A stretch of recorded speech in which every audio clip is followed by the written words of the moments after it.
When I stopped looking, I found Siddharth.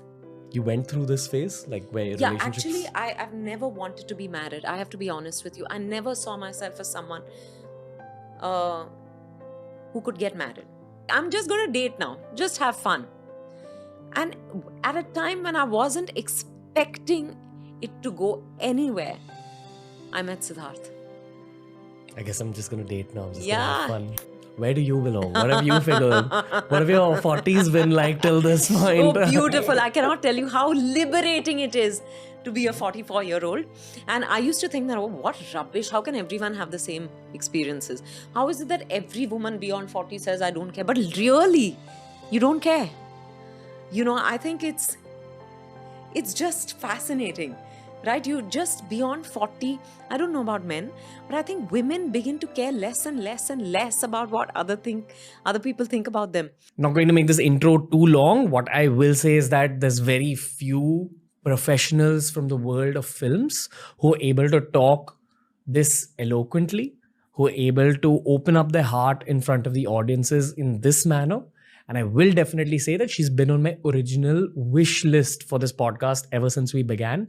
One of my personal favorite episodes that I've ever done was with her husband, Sid Roy Kapoor, who was also my mentor at that point in my life.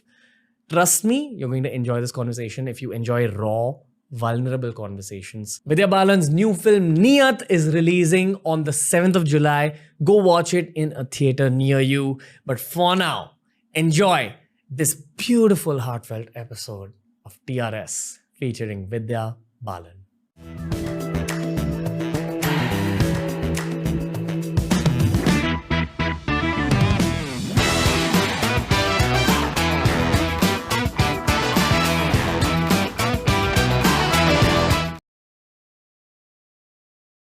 Vidya Balan, ma'am. Welcome to TRS. Thank you. I've been looking forward to talking to you for so long. I know, actually, me too, because I've seen some of your interviews, and the first one of yours that I watched was with Siddharth, the one you did with Siddharth, and I thought it was such an unusual way of interviewing, you know, and it's very in depth. So yeah, I'm looking forward to it. Yeah, I'm not looking for headlines. Ah. I'm honestly looking for very selfish conversation that will just benefit me. Sure. And then we share that with the I audience. don't know about benefit and all. But yeah, let's just have a conversation. How are you? I'm very good. What's been up? I'm, a lot has been up. A lot of quiet time. You know, of course, I'm gearing up for my release, Niyat. But I've just been enjoying reading all over again after 10 years. Yeah. So that, for me, I thought I wouldn't be able to read ever again. I couldn't pick up a book. I couldn't get through a book, like more than a chapter. And I'd be like, no, it's just not gripping me. And I guess because you'd gotten so used to watching content, right? That it was, I don't know, at least with me, I'd stopped reading. So I'm overjoyed about the fact that I'm able to read for leisure again, not just for work. For work, of course, we read. But, you know, for leisure, I'm able to read. And I've had a lot of time to myself. So, and I always get that time because I do 1 or 2 films a year. So I take time off for myself to do the things I want to do. Travel, spend time with family, just spend time with myself. So yeah, it's been a wonderful time, yeah. One of the most common things that college students today or teenagers today are facing is this whole comparison mindset. And I think, honestly, though Gen Zs born after 1998 are way smarter than people roughly my age, Yeah. they're also messed up in some ways, and I think they're aware of it. In terms of the mental health is all over the place. Yeah. It comes from a place of having grown up in the world of social media. Like from the time the memory started forming, Yeah. social media was already there. So it's created a very isolated comparison mindset in some of them. A lot of urban Gen Zs for sure. Don't you think every generation feels that about The next the one, following generation? you tell me. I think so. Okay. I think we've been, maybe there's, of course, social media has brought about that much more awareness. Okay. So, you know, even mental health, not that there were no mental health issues, not that there was no stress. I think every generation has faced stress in their own way.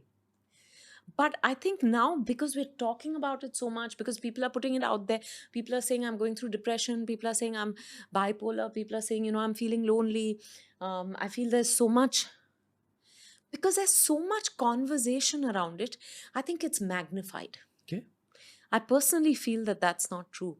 We've all faced, it's very, very, I don't even think it's fair to compare the Generations. struggles of two different generations. Okay. That's my personal opinion. I just feel that I remember when I was growing up and I would watch a lot of TV, my parents would be like, we didn't grow up with a TV, we didn't have a telephone, and what is this? You're getting exposed to all sorts of things. And then now we're saying that about not then it became the mobile. Now the generation, we're talking about AI. Hmm. So I think every generation as Technology advances. yeah, and we evolve technologically. Hmm. I think we feel the previous generation feels you're losing emotional connect. I'm not sure it's absolutely true. Okay. Okay. Yeah. Do I've you? not read up on this or anything. Huh? This is my personal. No, no. I'm Ah, relaying the yeah. truth to you. I've Ah, figured it through working with a lot of Gen Zs and yeah. having Gen Z guests as Yeah. well. They themselves will say this. Like they're very aware of how smart they are, but they're also very aware of how social media is kind of altering the neuroscience a little bit Right. in their own Right. heads. Like when you Maybe. watch that much short So, content. so, so that's what I'm saying. Mine is not based on any. I'm not read up or I've had conversations with people, but this is my. I Okay. really feel very strongly about it. Okay. Uh, do you want to, if you're comfortable, Yeah. do you want to shed light on a phase of your career or your professional life, which was extremely character building in terms of bad mental health sprouting into like whatever you are now? Yeah, absolutely. I think there were two such phases. Actually, no. I think life is about ups and downs, right? You think that, oh, this was the one definitive phase until the next one. Because unless we go through those definitive phases, we're never going to grow beyond them. So there was one phase at the beginning of my career when I just graduated from Xavier's, and I had started doing ad films. I had gone down south to do an ad film, and one of the model coordinators asked me if I wanted to audition for a Malayalam film opposite Mohanlal. Now, it was my dream to be an actor. I didn't know how it would materialize, right? Because I don't come from a film family. And my parents had given me the freedom to at least do television. But it took a lot of convincing, especially with my mother. My father was still okay. So I was like, if it happens somehow, it's fine. But I don't know whether I'm going to be able to pursue it. And this opportunity literally fell into my lap. I auditioned, got through. The next thing I know, the director is in Bombay to meet me. My family, with family in tow, my parents and my sister and me landed up to meet the director, did the film, and um, after about, I think, maybe 10-15 days of shooting for the film, suddenly the schedule was called off. And we were sent back to Bombay, and they didn't even tell me, the real reasons. And I didn't know anything. You're too new. No one on the unit is going to tell you the truth. I came back to Bombay, and I started getting offered lots of South films. And the South films as in Malayalam films. And I thought, oh my God, Mohanlal ke baad kaun? Vidya Balan. That's what I thought, right? And before I knew it, the news of my first film, Chakram, getting shelved came out. When that happened, now, this was a partnership that had delivered 8 blockbusters between Mohanlal and the director, Kamal. So now they said, oh, what went wrong there? This girl is jinxed. Because they labeled me jinx, they started coming out in magazines and publications. I got thrown out of a whole lot of films that I'd been signed for. And when I say signed, there was no signing. It was all verbal commitments.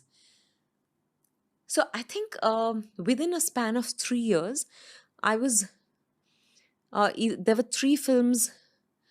There was one film I was literally thrown out of after shooting for it for a week. There were 2 films, including Chakram, that got shelved midway. And there were 9 other films in which I got replaced. It was a very tough time. And I was like, I'm someone who prays a lot. And I was heartbroken. I was like, if you, um, I had these conversations with God. I had a Sai Baba mandir close to my house in Chembur. I would go there when there was no one around in the night.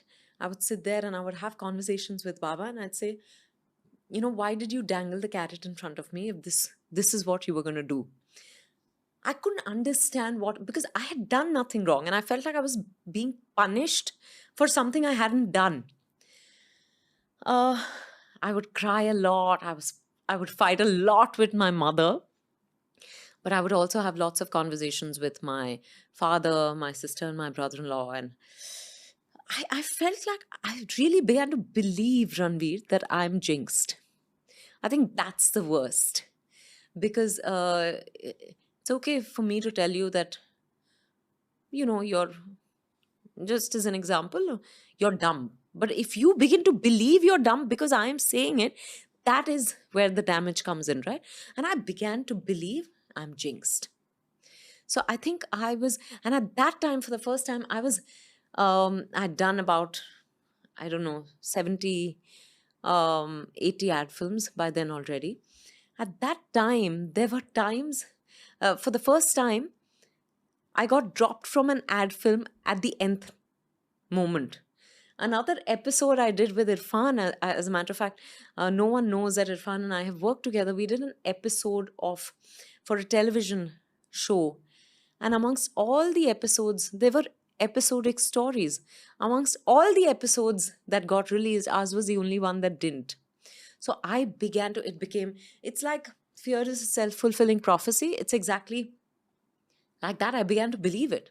Now, when I look back, I'm like, God knows what kind of faith I had to have gotten through that time. Maybe your faith was being tested. It was being tested. I think it's like, a diamond being polished. And I'm not meaning to say that I'm a diamond now, but you know what I mean, just as an analogy. I was really being put through the ringer to know who I am first, and to realize how much I love what I'm about to do, that I'm going to get the opportunity to do, because I'd like to believe that this is what I'm going to do lifelong. Like they say that sometimes the universe starves you Yeah. before it gives you what you need. Exactly. I think that's what happened. It was I think the universe starved you, beat you up a little bit, pinned you to the ground, termed you as a black cat. Yeah. Then gave it all to you. of that. But the amazing thing is, despite that, which is why I'm saying, when we spoke about confidence a little while ago, there must have been some kind of self-confidence in there, some self-belief in there, despite all the hate, the anger I was feeling, because of the amount of rejection I was facing. I still think there was something that kept that fire burning. There were times when I went to bed crying. My pillow would be wet with my tears. But the next morning, I'd wake up with renewed hope. So I think there is definitely something inbuilt. It's also probably how my parents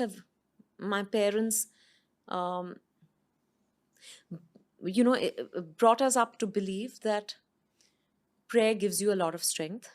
My understanding of God and prayer has evolved over the years. But at that time, God was something outside of me that I could. Today, I don't look at it like that. But at that time, which is why I used to go to the temple, sit and cry. And I thought that there was someone out there who was responsible for, all that was happening. But because of that faith that someone was watching over me, that that the universe has my back. These are things that I think unconsciously, subconsciously, I have inherited from my parents. I think because of that, I saw through that time. So, and there have been many such phases, but I think this phase was definitive because it made me realize how desperately, maybe desperately has a slightly desperate connotation, but how deeply I wanted to be an actor, and that I will not let anyone else define me. You know what it looked like from our eyes as audiences? Because I remember when Paranita had come out, then I remember there was this whole phase Yeah. where you were in like every hit movie. Yeah. It looked like this human being has been blessed a Yeah, lot to yeah. have these, like that's what it looked like on the outside. No, but I feel that I was, and I am immensely blessed, Ranveer, because I don't know if I would have been able to handle the success that came my way post Parinita if I hadn't gone through that. Because I come from a non film family. You know, I'd never seen um, anyone experience fame. So you don't know what sort of thing that is, you know. So, maybe I would have lost my bearings. Maybe I would have gotten waylaid. I don't know. And I still did. I still did, you know, because but for someone who, after all that struggle, you see success, and then you begin to fear that you're going to lose it Once you get it. once you get it. Because you don't think, you feel like, I used to sometimes feel like, you know, I suffered from the imposter syndrome, I think. I felt like, oh my God, people are going to know at some point that I'm not good enough. Because deep down, growing up a fat girl, I had that issue of feeling like I was not good enough. So, you know, everything, nothing's, there are no straight lines, right? It's all intertwined. There's no one answer, one solution. There's no one question. So I think that was definitely the most definitive phase. But I'd say, and I can go on and on and on. So Yeah, you sure. have to interrupt me whenever. No, I'm loving listening to you. I just want to say excess body fat as a kid, Yeah. if you take the right steps and fix your lifestyle, it turns into the kindness you can see in someone's eyes later. Right. Because you've been bullied so much as a Yeah, kid right. that when you grow up, if Yeah. you get fit as an adult, Yeah. you know what being bullied feels like. Oh, absolutely. Yeah. I felt like you were a little bullied even after you got famous. Yeah. But I think because body has always been an issue, a body image has always been an issue. And let's say I've had, you know, I've had a history of hormonal issues. And today I work at it also. I work with a healer. I've been working with a healer for the past 12 years. I don't mean to cross a line with you. And the Yeah. only reason I'm sort of crossing a Yeah. line with you is because PCOD and PCOS are very hot internet Yeah. topics. Yeah. Is that what you're talking? Yeah. There are many Okay. things. But if you want me to mention that, I'll tell you why I want you Huh. to mention it. Because when a male fitness YouTuber makes a video on PCOD and Yeah. PCOS, girls feel like someone's speaking up for Yeah, them. yeah. I'd rather have a woman like talk about yeah, this subject. sure. So I've had a history of hormonal issues, PCOD being one of them, but not the only thing. But I think that also, you know, I've been working with a healer for the past 12 years. Again, there are no straight answers, but PCOD or hormonal issues come from a deep rejection of the feminine. Hmm. And I think I always wanted to be better than a boy. I always, because Maybe you didn't grow up with a brother, that's why? no, I didn't. And, you know, I'd often hear, I think my mother had wanted a boy because she already had my sister. And she had just mentioned it to me that, you know, I thought I'd have a boy. And then I happened to have a girl. So I felt like, oh, but more than that, it was the way the boys around me were treated. Not, of course, it's just my parents, Priya, my sister, and me within our family, but even in the extended family and all, it was almost like there was, right, there was a certain extra something accorded to the boys. And that I couldn't quite understand. So, and I remember once there was a conversation between my uncle and my father when my uncle told my father that, don't worry, you know, my son will be there for you until, you know, basically, I don't want to say it like that, but my son will always be there for you. And I was so angry because we were sitting there, both of us, my sister and me. And I was like, we don't need anyone else's son to be there for my father. We are both, by God's grace, able bodied, able minded. And we don't need anyone else to be. So I think these things, even if they were just said without any intention of, because it's conditioning, right? I think these things left a very deep impact on me. I think I've always competed with the boys. So it gave you ambition? It did give me ambition also. It did. But having said that, I think it also, what it did is, it made me deny my femininity, which is why the hormonal issues. So mine is not just one. I've had a history of hormonal issues, so it's always been a challenge for me to shed weight. When people get surprised when I tell them that I actually love working out and I'm someone who works out regularly. And I've had people tell me, you must not be working out, na?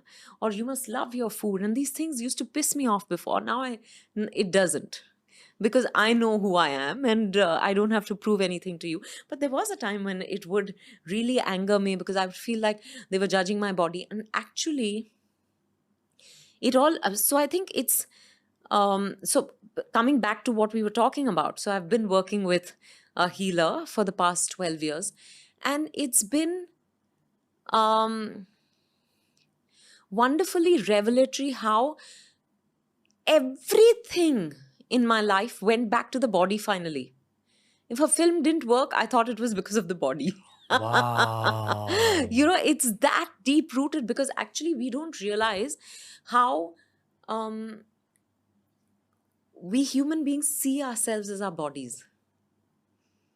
Because so therefore, how you see your body, how the world sees your body, all of that, and the world will see your body the way you see your body, I think women go through it more than guys. For sure. Because body is such a large part of our identity, right? We're your worth is associated with how you look worth as a woman. the honor of the family depends on your body and how you behave with your body. Right. Wow. The honor of the family. Yeah, exactly. So can you believe the burden we actually carry on the kind of responsibility that we carry to therefore lead ourselves in a certain way, therefore conduct our bodies in a certain way. So we see ourselves primarily as bodies. Okay. Should I begin by saying I know where the Sai Baba Mandir is? Do you? I do. I think it's near Jhama. No, not that one. Okay. I lived near Chembur Church, closer to Diamond Garden. Okay. And this was between the 11th and 12th road. Gotcha. Okay, all right. I've grown up kind of in Chembur. Oh, really? Like I have, my cousins live in Chembur. So I know Chembur fairly well. In order to unpack this, you've given me a very heavy start. Sorry. No, it's great.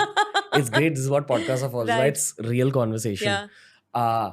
I'll tell you what, these are things I wish to speak about. I wish to have the podcast talk about as well, but we need famous people to talk about this. Right. That's when people listen. Right. That's what's sad. Yeah. But people are listening to podcasts nowadays. Yeah, they're listening to all kinds of podcasts, not just by famous people. But I think it always helps to start with the famous people just to draw people in. And then I think that's what's happening. I always believe that God gives certain souls fame in order to actually put these messages out on a larger scale. That's also true. I want to ask you, so this is like something I've wanted to ask you at the start of the episode. Imagine I'm asking a 2010 Vidya Balan the same question. So first answer it as the 2010 version and then answer it as the 2023 version. What's fame like? Wow.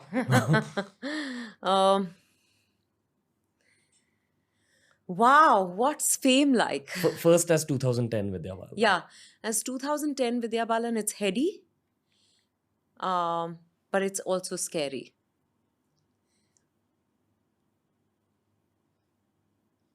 In 2023, I think it's beautiful. Really? Yeah. Okay. Because I think I've made peace with who I am. And still I'm saying, Ranveer, to a much larger extent than I did before. So it's a lifelong process. But I think there's no fear of being found out. I'm not scared of what you'd see in me. Which is why I'm not scared if a room full of people, if a theater full of people are watching me.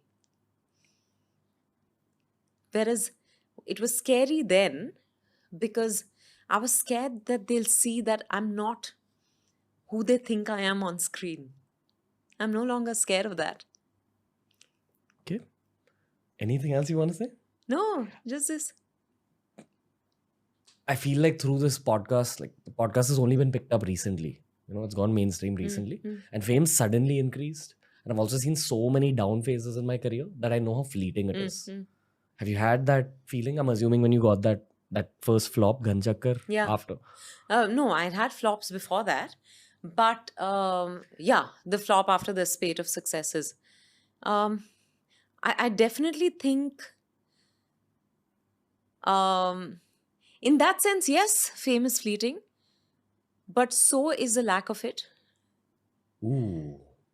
Okay. Nothing is permanent. Okay.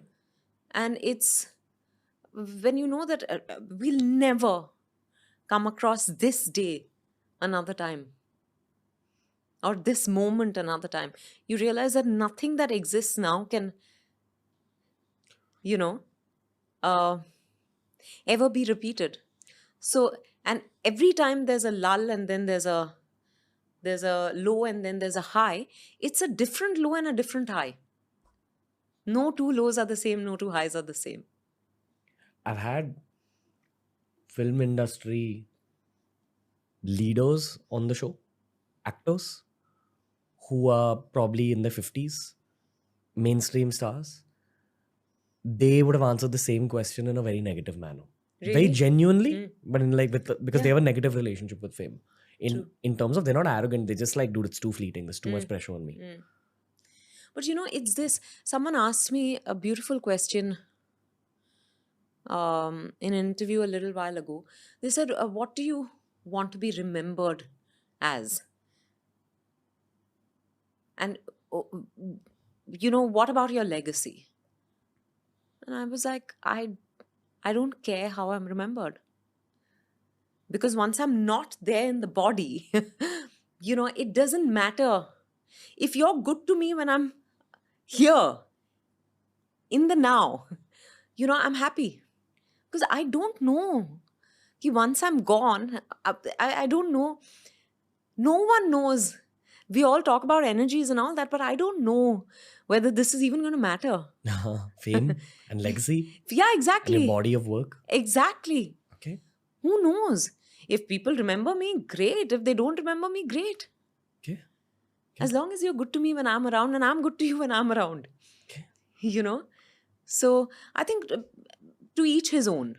I'm not, it really depends on your experiences. I think my experiences have taught me that the world is a very kind place. I've received so much love. I feel I've been blessed with abundance in every way. So I feel very grateful. All I wanted to do was act, and I'm doing that. How can this get any better? Yeah. I love your husband. So do I, actually. I have a bro crush on him. he's a great guy. Yeah. Like, I've actually messaged him once saying, I wish you were my actual elder brother in life. Oh, Like, that is so sweet. yeah, you're a very blessed person to have. I am. I completely agree. Yeah. Yeah. Not too many people know about you guys. Like, I had asked him on the show, and he's very private as a person. And I remember the answer he gave, and I looked at him and I said, what is this that you've said? Because the moment you ask him about me, he just, he kind of, he doesn't like to talk about his personal life at all. And I'm not sure, I was like that. But over the years, I think I've also become like that. Private? I've always been private, but I thought it was, I was also playing to the gallery when I said things about him, or I spoke about, I wanted to sensationalize things. And now when I look back, I think that's what I was doing. But now I'm more, I think also we've been together almost 11 years. No, not 11, 13 years. So, yeah, but I agree. Thank God for that. I do agree that I'm blessed to have him in my life. You're very evolved to be admitting things like this. People aren't so honest on the internet. Like, Yeah, I feel a very honest energy while talking to you. really. Yeah. I, But I, I don't know. no, it's great. It's great. Like, there's no layer, like, in between what you're saying and what the truth is. That's not the case when you talk to a lot of famous people. Right. Hmm. If you don't answer, don't answer. Yeah. Okay.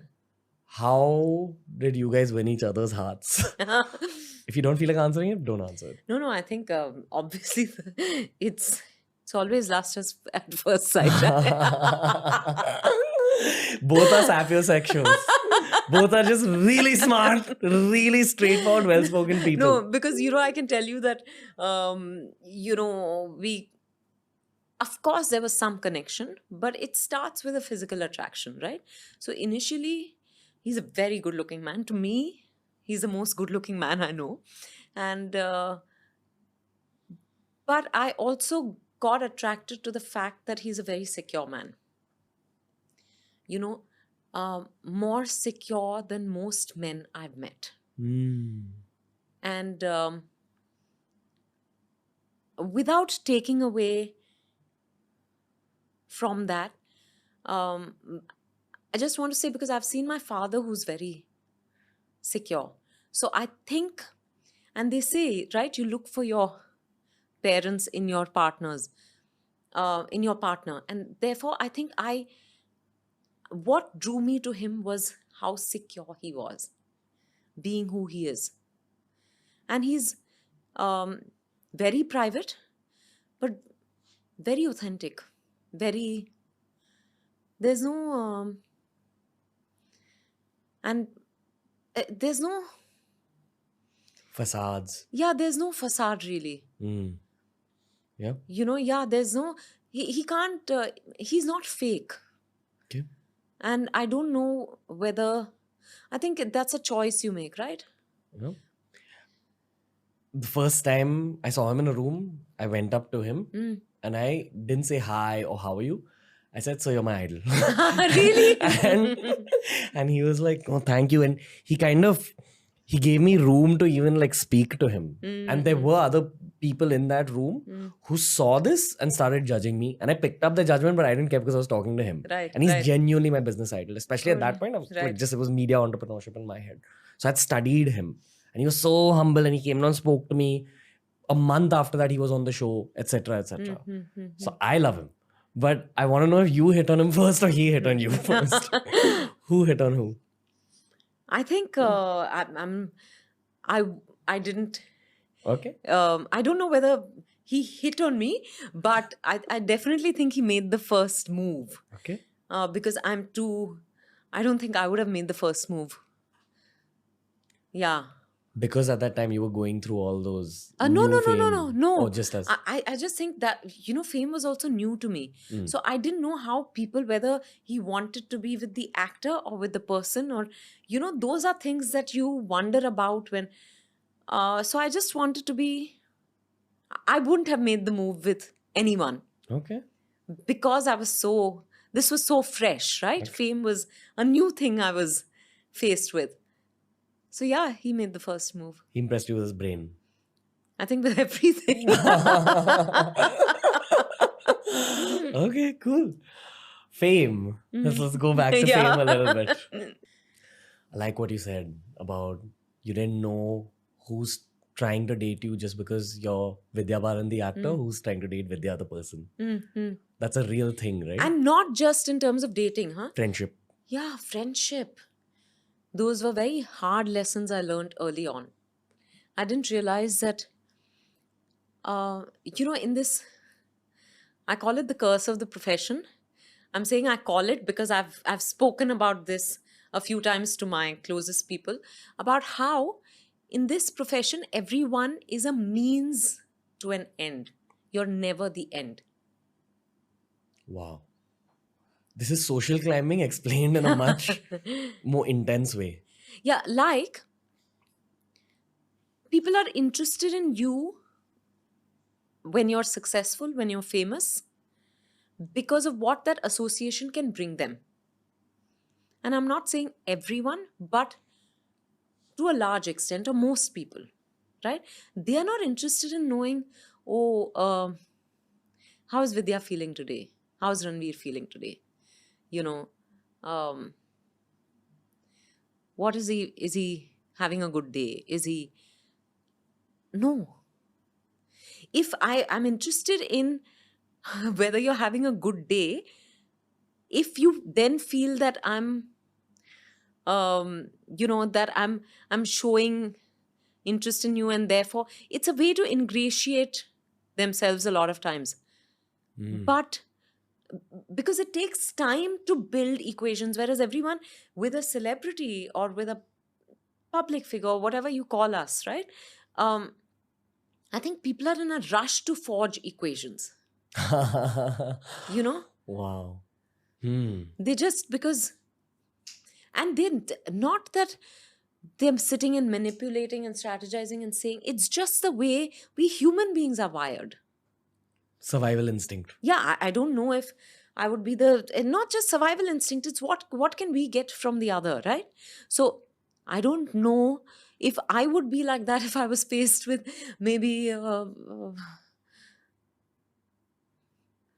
Michael Jackson. You know? Okay. Okay, cool. So I think it's the nature of the beast. It's the nature of fame. Okay.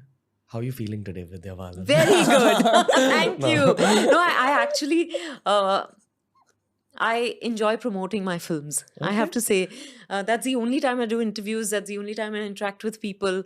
Otherwise, I'm literally in hibernation in between my films. You know, I'm either shooting or promoting, or then no one knows where I am. Where are And you?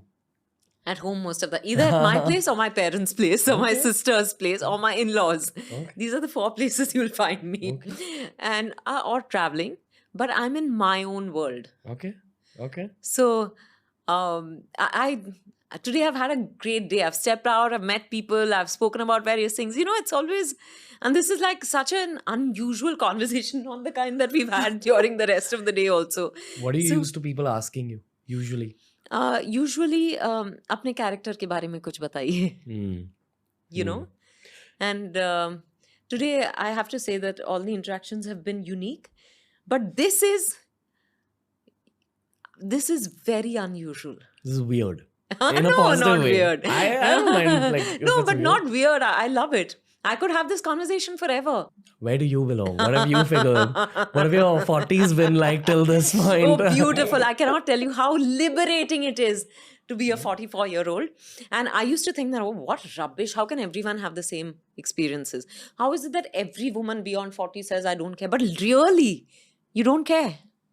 You know, I think it's just fascinating, right? You just beyond 40, I don't know about men, but I think women begin to care less and less and less about what other people think about them.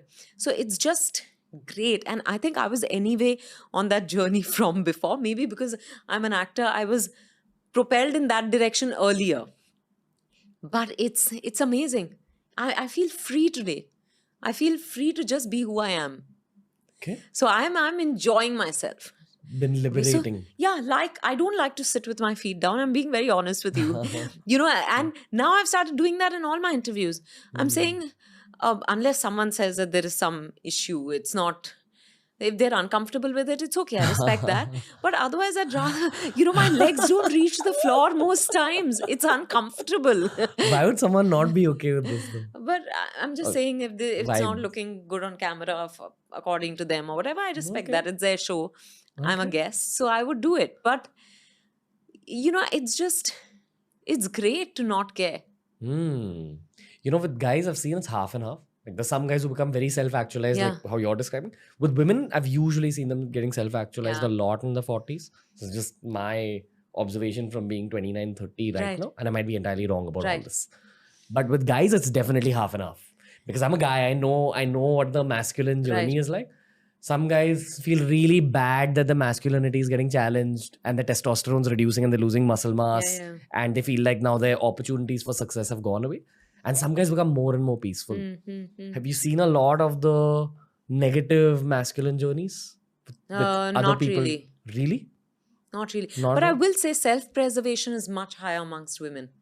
I've seen, for example, women who are, huh? I didn't understand No, I'll that. tell you what I mean by that is beyond, uh, I think beyond 60, all the women I see around me beyond 60 care far more about preserving themselves, about keeping fit and healthy than the men around me. Mm. And I think because women spend a lifetime caring for everyone else, right? So at some stage at that post 40s, when they're probably premenopausal or menopausal, I think they begin to take care of themselves. And which is why also we've had our bodies change so much on a monthly basis. There are signs of the body changing. So you're more used to adapting to change. Whereas men don't go through so many changes. Mm.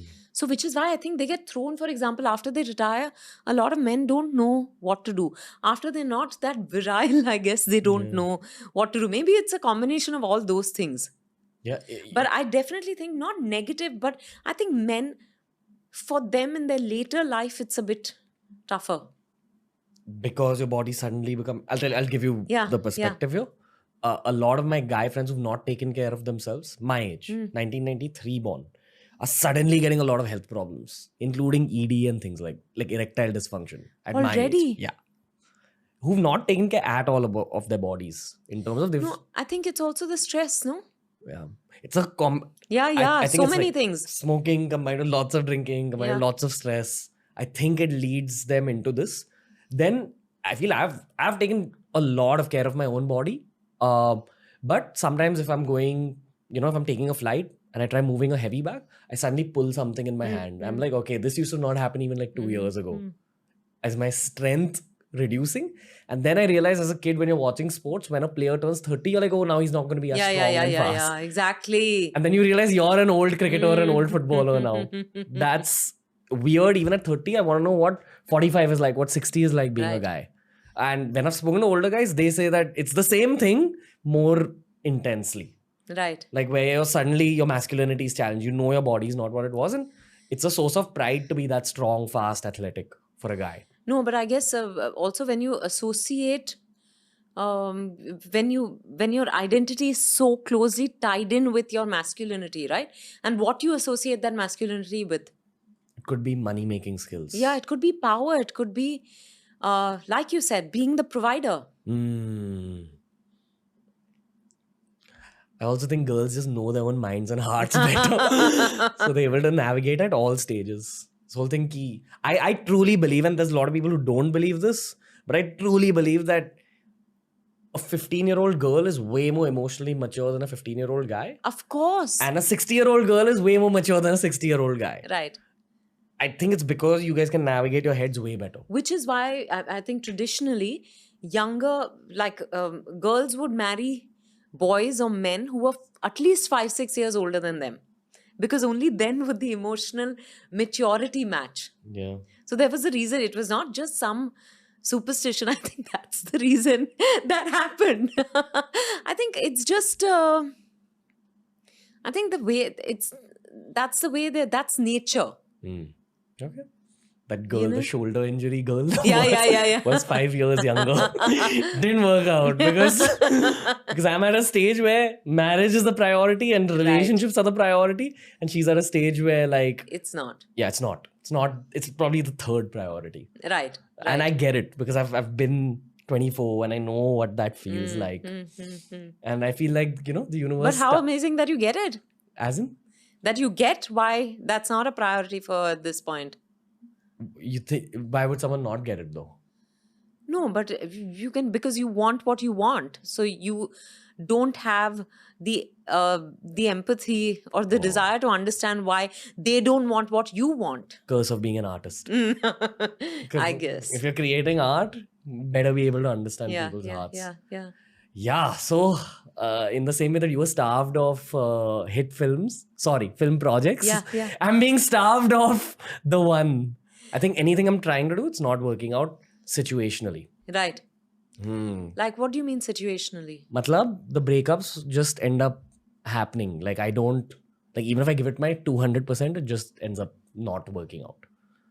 I can't believe I'm crying about my love life to Vidya. It's a blessed life. No, but I guess I keep saying this, that uh, when I stopped looking, I found Siddharth. You went through this phase, like where Yeah, actually, relationships. I've never wanted to be married. I have to be honest with you. I never saw myself as someone uh, who could get married. I wanted to be with someone, but I'd never thought of myself as like getting married, being married, and all that. But at a certain age, after, Parinita happened when I was 26.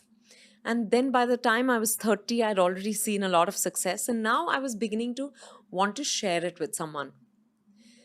And I dated a few people and stuff, but it didn't quite work out. And I was feeling lonely. I was feeling like at the end of the day, you want to share your triumphs, your disasters, everything with someone, right? Outside of family. And not everyone has a close equation with their family. I do. But I'm saying I was still craving that other connection. And then I dated a few people and it didn't quite turn out well. It actually put me off. And then I decided that, I said, you know what, forget it. Did you get cheated on? Yes, I did. And that's another form of rejection, which is very, very tough. Because you feel like shit. Yeah. You feel like I'm shit, not good I'm enough. worth nothing. Yeah, exactly.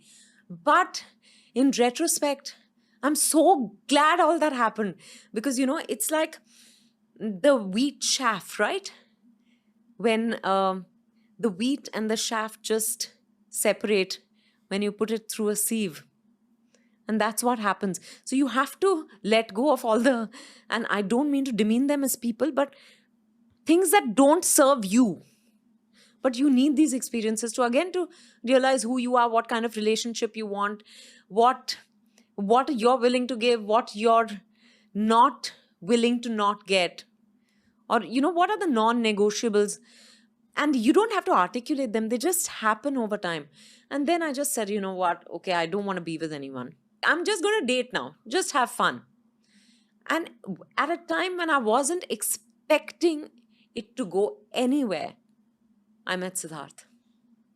I guess I'm just going to date now. I'm just going to have fun. You're really, it's also like, when you stand at the door waiting for someone, it's not that they're going to come faster than it'll take the time for them to reach. If they're 15 minutes away, even if you stand at the door, it'll take them 15 minutes.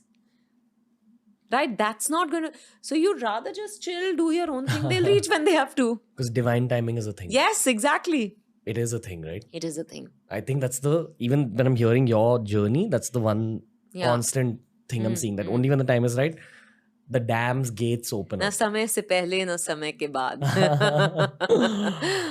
Okay.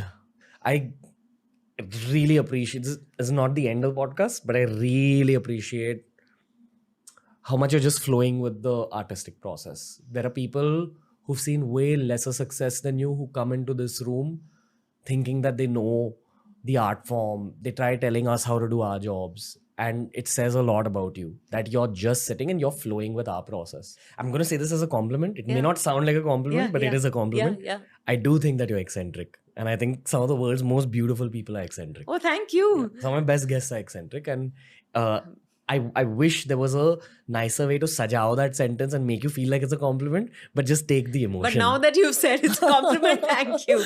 I truly I take mean it that. at face value. Because again, people who've seen the kind of life and success that you've seen don't behave the way you do. That's what I've observed about the world of media, the world of famous India in general. So you're a very different kind of person. And I think that's why God keeps looking out for you and sends divine things at the right time. Yes to more of that. Thank you. Thank you so much for this conversation, Vidya Balan. I wish you so much more of everything that you want, because I don't know what you want. Thank you. And again, that's what I think is amazing about you, that you're flowing with life.